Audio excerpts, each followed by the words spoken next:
Clara Whitmore had always believed that love was built in quiet moments rather than dramatic ones. It was the simple things that convinced her she had chosen the right life. The warm light spilling through the kitchen window every morning, the smell of coffee drifting through the apartment, and the familiar sound of Ethan Whitmore humming softly while tying his tie before work. They had been married for 6 years anyone watching from the outside. Their life in Portland looked stable and comfortable. Ethan worked as an architect for a growing design firm, while Clara managed a small bookstore downtown. Their schedules were different, but their evenings often ended the same way. Dinner together, a show on the couch, and the quiet reassurance of routine. Clara liked routine. She liked knowing Ethan preferred 2 sugars in his coffee. She liked that he always left his shoes by the door, even though she had asked him 100 times to place them in the closet. She liked the way he smiled when he talked about buildings he hoped to design someday. Love to her was patience, but somewhere along the way, something in their marriage had begun to shift so subtly that Clara hadn't noticed it at first. IT began with longer work hours. Ethan started coming home later than usual. At first it made sense. His firm had just taken on a large commercial project, and he often mentioned deadlines and meetings. Clara supported him, encouraging him whenever he looked tired. "You're going to do great things," she would say with a gentle smile. Ethan would nod and kiss her forehead before heading to the shower. Yet over time, Clara began to feel that invisible distance growing between them. It wasn't loud or dramatic. It was quiet, almost polite. Ethan checked his phone more often. He laughed at messages she never saw. Sometimes he seemed distracted during conversations, answering her questions a few seconds too late, as if his mind had wandered somewhere else.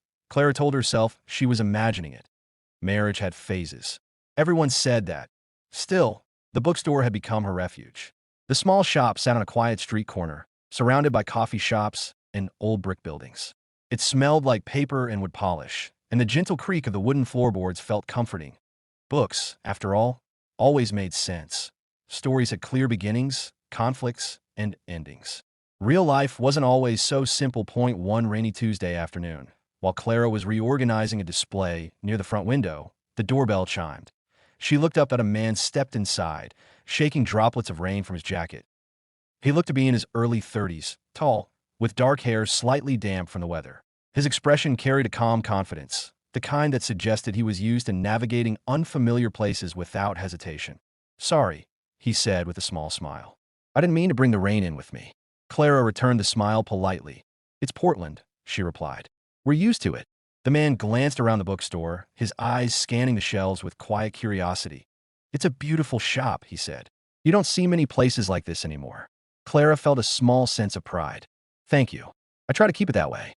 He wandered toward the fiction section, running his fingers along the spines of several novels. Clara returned to her work, but she couldn't help noticing the calm presence he carried. There was nothing intrusive about him. If anything, he seemed comfortable simply existing in the quiet space of the bookstore. After a few minutes, he approached the counter with a book in hand. "Good choice," Clara said as she scanned the cover. "That author is one of my favorites." "Mine too," he replied. "I've read most of his work." Clara glanced up. "You must read a lot." "Whenever I can." He extended his hand politely. "I'm Daniel Hayes." Clara shook his hand. "Clara Whitmore." "Nice to meet you, Clara." There was something easy about the interaction. No awkward pauses, no forced politeness. Just 2 people exchanging small pieces of conversation. Daniel paid for the book and thanked her before leaving. The doorbell chimed again as he stepped back into the rain. Clara didn't think much about the encounter at first. Customers came and went every day, but Daniel returned the following week, and the week after that. Each visit felt casual. He would browse quietly, sometimes asking Clara for recommendations.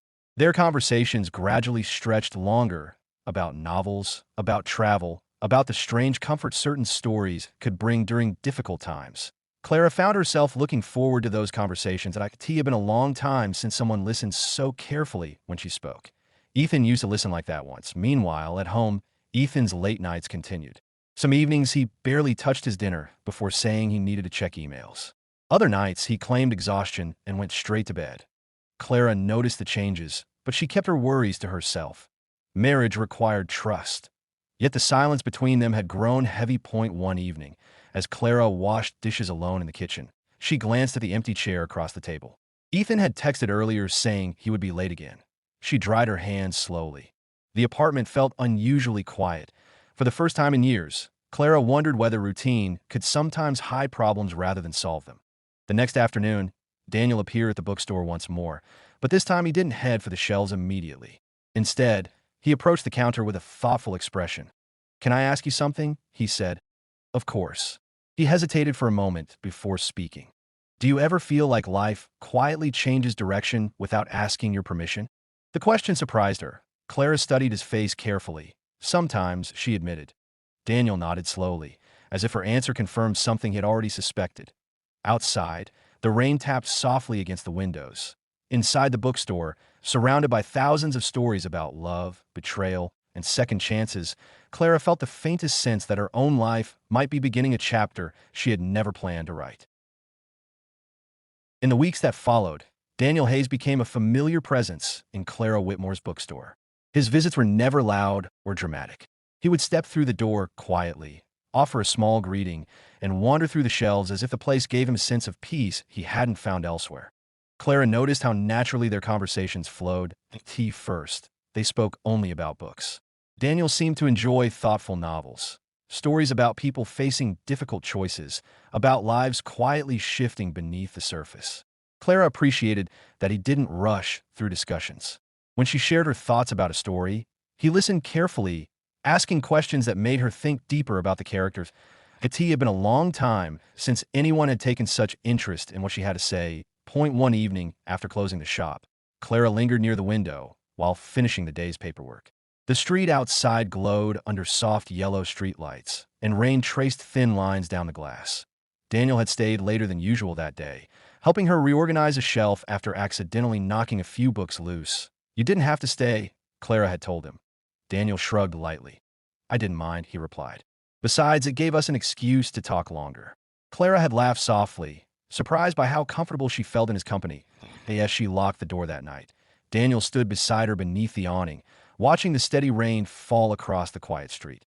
"Do you ever wish you could pause time?" he asked suddenly. Clara tilted her head slightly. "Pause it?" "Just for a moment," Daniel said, "so you could figure out whether you're moving in the right direction." His words lingered in the cool air between them. Clara folded her arms against the chill. "I think most people just keep moving," she said thoughtfully, "even when they're not sure." Daniel studied her expression as if trying to understand something deeper behind her calm voice. "And you?" he asked. "Are you sure about your direction?" The question caught Clara off guard. She hesitated before answering. "I used to be." Daniel didn't press further. Instead, he simply nodded, as if he respected the silence that followed. Across town, Ethan Whitmore sat in a brightly lit restaurant, leaning back in his chair while scrolling through messages on his phone. Across from him sat a woman named Vanessa Cole, a marketing consultant his firm had recently hired to help with their new project. Vanessa laughed at something Ethan had just said. "You're funny," she told him, lifting her glass. Ethan smiled, though his mind seemed distracted. Vanessa had a confident personality that drew attention easily. She spoke quickly, joked often, and seemed completely comfortable wherever she went. Their dinners had started as simple work meetings, but lately, the conversations had drifted far beyond office topics. "So," Vanessa said with curiosity, "does your wife mind that you're always working late?" Ethan paused for a moment. "Claire understands," he replied. But as soon as the words left his mouth, he realized they sounded less certain than he intended. Meanwhile, Clara's life at the bookstore had begun to feel different. Not because anything dramatic had happened, but because Daniel's presence had quietly altered her daily rhythm. Some afternoons he would sit near the window reading while she worked behind the counter. Other days they would talk about small things, favorite cities, childhood memories, dreams they once had but never followed. Daniel told her he had moved to Portland recently after leaving a job that no longer made him happy. "Sometimes staying in the wrong place too long can change who you are," he explained. Clara understood that feeling more than she wanted to admit. One afternoon, as sunlight finally broke through the clouds after several days of rain, Daniel arrived with 2 cups of coffee. "For you," he said, placing one on the counter. Clara raised an eyebrow. "You didn't have to do that." "I know," he said with a relaxed smile. "I wanted to." They sat near the front window, watching people hurry along the sidewalk outside. For a moment, neither of them spoke. Then Daniel broke the silence. "Clara, can I ask you something personal?" She hesitated but nodded. "Sure." Daniel leaned back slightly, choosing his words carefully. "Are you happy?" The question felt heavier than it sounded. Clara looked down at the coffee cup in her hands, watching the steam curl into the air. "I think happiness changes over time," she said quietly. That wasn't my question. She glanced up at him. Daniel's expression was calm, but there was honesty in his eyes that made it difficult to avoid the truth. Clara sighed softly. I care about my husband, she said. We've built a life together. Daniel waited, but Clara didn't finish the sentence, because the truth was complicated. Caring about someone didn't always mean feeling close to them anymore. That evening when Clara returned home, Ethan was already there for once. He sat on the couch, scrolling through his phone. Hey, he said without looking up. Hey. Clara placed her bag on the table and walked into the kitchen. Dinner was quiet. They spoke about small things, the weather, the bookstore, Ethan's work project, but the conversation felt thin, like a fragile thread stretched between them. At one point, Clara noticed Ethan smiling at something on his phone. Work? She asked. Ethan looked up quickly. Yeah, just a message from the team. Clara nodded, but something in his voice felt distant. Later that night, as Clara lay in bed staring at the ceiling, she realized something unsettling. The quiet space between her and Ethan had grown so wide that she no longer knew how to cross it. And somewhere across the city, Daniel Hayes sat alone in his apartment, staring out at the dark skyline of Portland. And he found himself thinking about Clara Whitmore more often than he expected.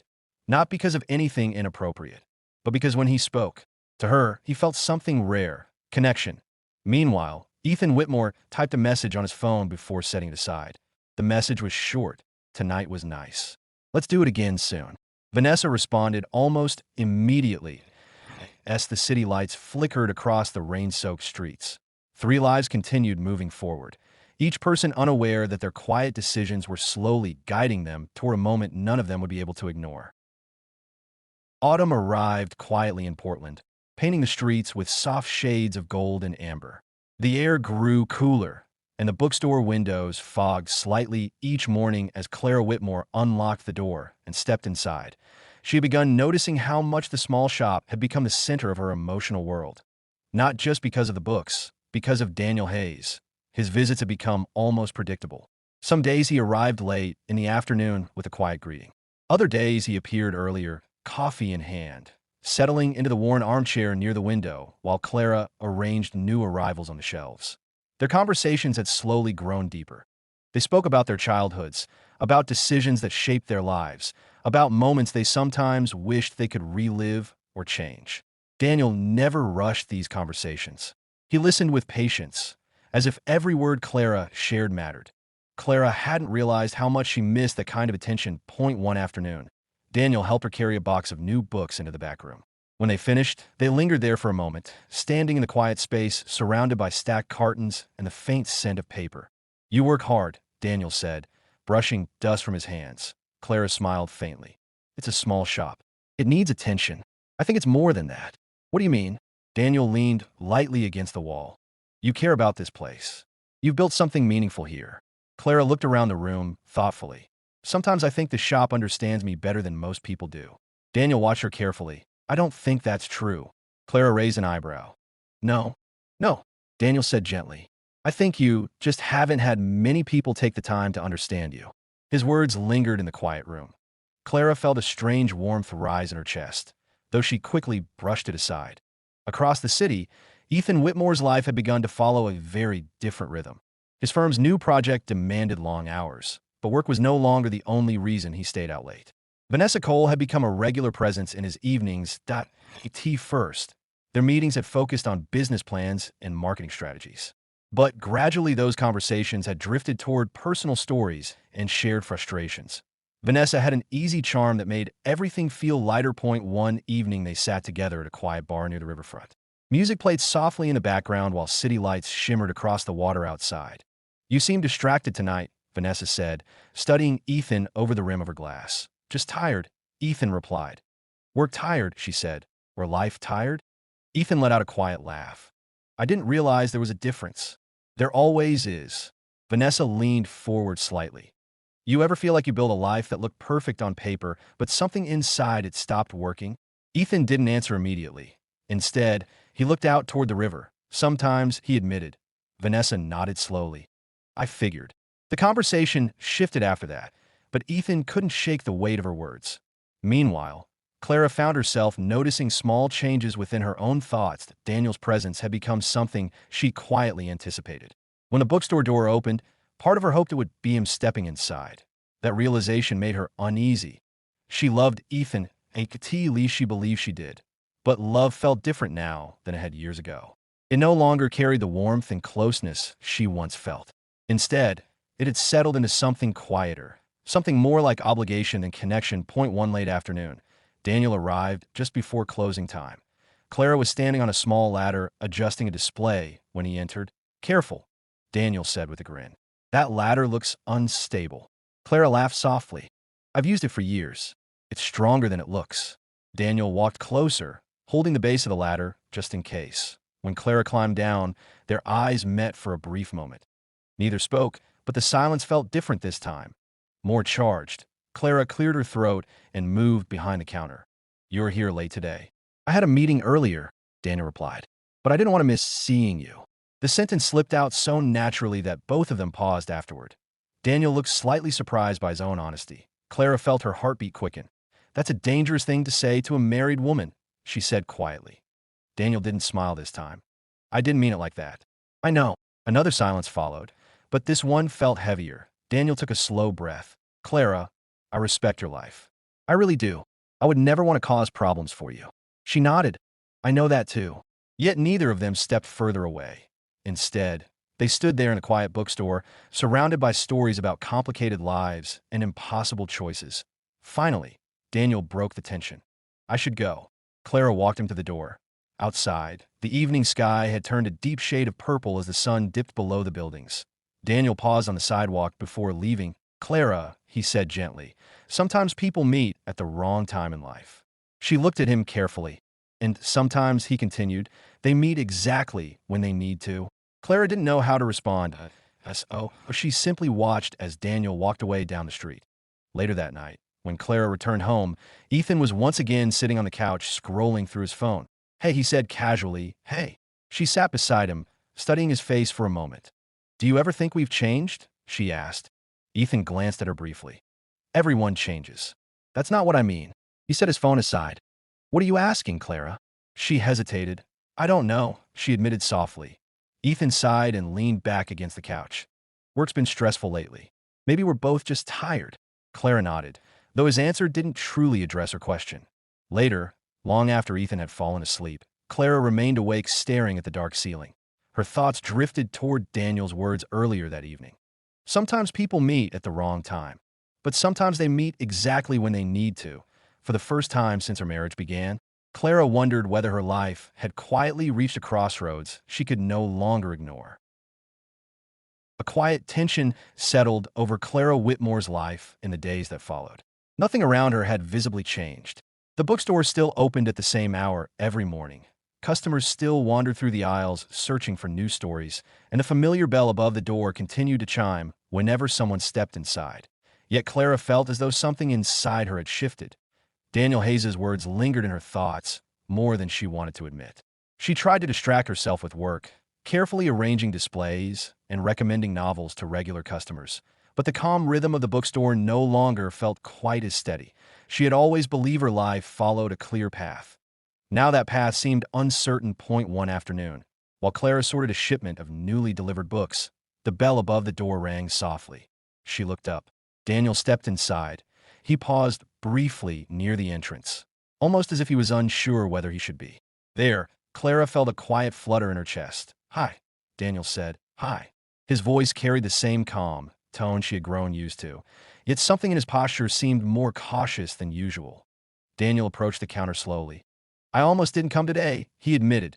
Clara folded her hands together on the counter. Why not? Daniel gave a small shrug. Because I've been thinking about what I said the other night. Clara's eyes drifted briefly toward the window before returning to him. So have I. Daniel nodded, as if he expected that answer. For a moment, neither of them spoke. The bookstore felt unusually quiet, the distant hum of traffic outside the only sound filling the silence. I don't want to complicate your life, Daniel said carefully. You haven't, Clara replied. But even as she spoke the words, she knew the situation wasn't that simple. Daniel studied her expression. You look tired, he said gently. Clara gave a faint smile. Just thinking too much. That can be dangerous. Tell me about it. Daniel rested his hands lightly on the counter. Clara, I meant what I said. I respect your marriage. She nodded. I know. But that doesn't mean I can pretend I don't feel something when I'm around you. Clara felt her breath catch slightly. Daniel's honesty had always been disarming. You don't have to answer that, he continued quickly. I just think it's better to be honest about things before they turn into something more complicated. Clara appreciated that he wasn't trying to pressure her. In fact, his restraint made the situation feel even more real. I'm still trying to understand my own feelings, she admitted. Daniel accepted that answer without question. That's fair. He glanced around the bookstore thoughtfully. You build a peaceful life here. Clara followed his gaze across the shelves. Peaceful doesn't always mean happy. Daniel looked back at her. I've learned that the hard way. Meanwhile, across the city, Ethan Whitmore sat inside his car outside Vanessa Cole's apartment building. The engine was off, but he hadn't moved for several minutes. Vanessa had invited him upstairs. The invitation hadn't been subtle. Ethan leaned back against the seat, staring at the glowing windows of the building. His phone buzzed softly in his hand. A message from Vanessa appeared. You coming up? Ethan hesitated. His mind drifted briefly toward Clara. For years their marriage had felt steady, even predictable. Yet recently, he had begun to notice the distance between them more clearly. Conversations felt shorter. Even their quiet evenings together carried a strange sense of detachment. Vanessa had filled that empty space with easy laughter and attention. Still, something about the moment felt heavier than he expected. He typed a quick response. Maybe another time. Vanessa didn't reply immediately. Ethan started the engine and drove away. Back at the bookstore, the afternoon sunlight had begun fading into the warm colors of early evening. Daniel was preparing to leave. I should get going, he said. Clara walked with him toward the door. Thanks for stopping by, she said. Daniel smiled softly. I always enjoy being here. They stood near the doorway for a moment, neither rushing to end the conversation. Finally, Daniel spoke again. Whatever happens in your life, Clara, I hope you choose the path that actually makes you happy. Clara met his eyes. That's easier said than done. Daniel nodded. But it's still worth trying. He stepped outside onto the sidewalk. The sky had turned a pale shade of orange as the sun dipped low over the city. Clara watched him walk away again, the same way she had several nights before. Yet this time the feeling inside her was different, more urgent, more uncertain. Later that evening, Clara returned home to find Ethan sitting at the kitchen table instead of the couch. 2 cups of tea rested on the table. You're home early, she said. Ethan gave a small smile. Thought we could talk. Clara felt a quiet tension rise in her chest as she sat down across from him. What about? Ethan looked at her carefully. The word lingered heavily in the air between them.